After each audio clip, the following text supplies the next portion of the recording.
Howard gardener की बहुबुद्धि सिद्धांत से जुड़े यह सवाल दिलाएंगे आपको सीटेट 2023 में अच्छे अंकों से सफलता।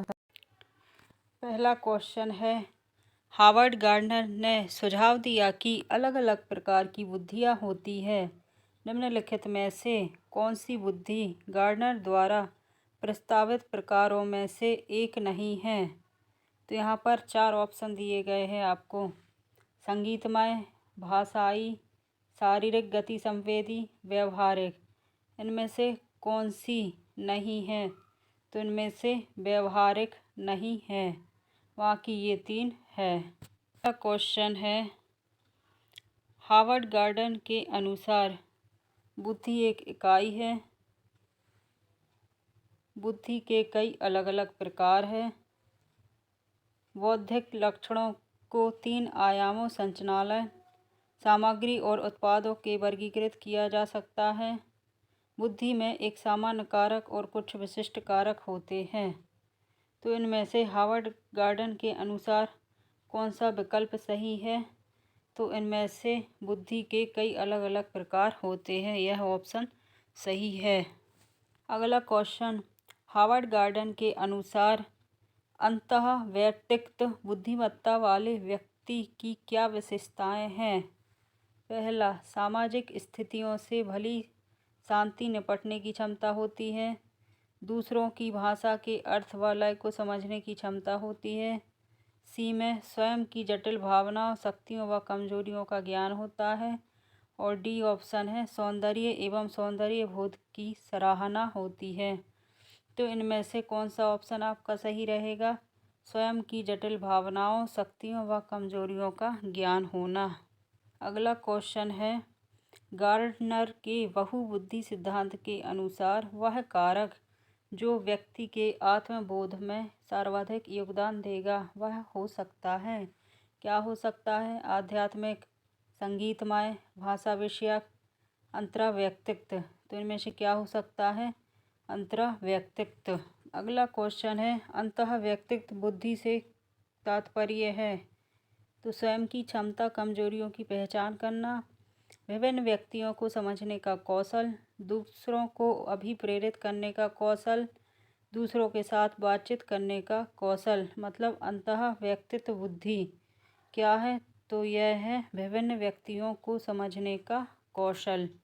अगला प्रश्न है, गार्डनर के अनुसार अन्य व्यक्तियों की मनोदशा, स्वभाव, अभिप्रेरणा और इच्छाओं को समझकर उनमें विभेदन करने की योग्यता क्या कहलाती है? तो भाषिक बुद्धि, स्थानिक बुद्धि, अंतःवैयक्तिक बुद्धि, तार्किक गणितीय बुद्धि। तो क्या कहलाती है? अंतःवैयक्तिक बुद्धि। अगला क्वेश्चन है, बुद्धि का कौन सा प्रकार गार्डनर द्वारा नहीं सुझाया गया है? तो कौन सा प्रकार नहीं सुझाया गया है? शारीरिक, गतिक, तार्किक, गणितीय विधि, स्थानिक, सांस्कृतिक। तो इस कौन सा नहीं सुझाया गया है? तो सांस्कृतिक नहीं सुझाया गया है। अगला क्वेश्चन है, गार्डनर ने बुद्धि के कितने प्रकार बताए हैं?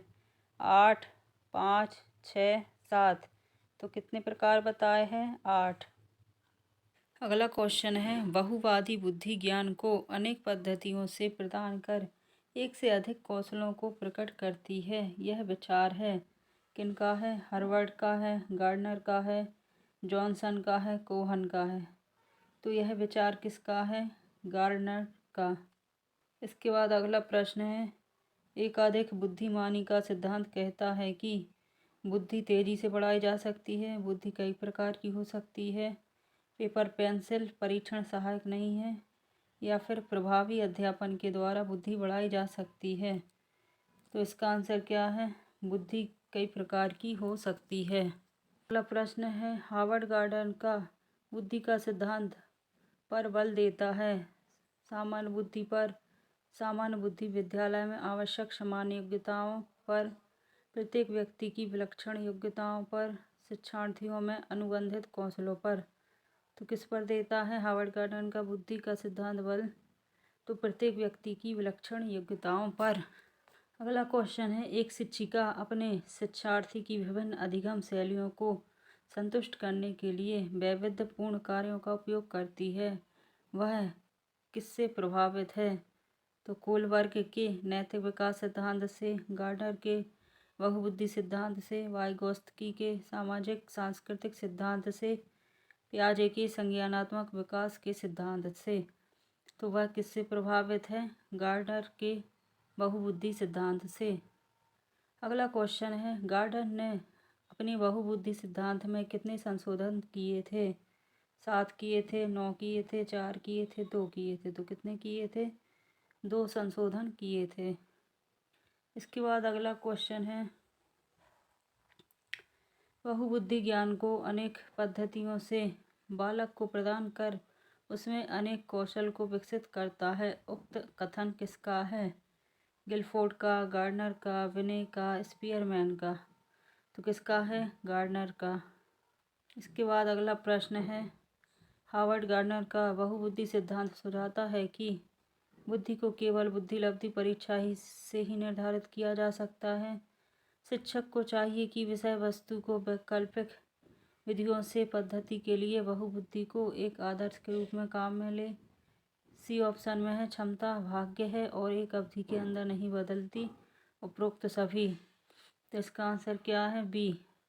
शिक्षक को चाहिए कि विषय वस्तु को वैकल्पिक विधियों से पद्धति के लिए बहुबुद्धि आदर्शक रूप में काम ले।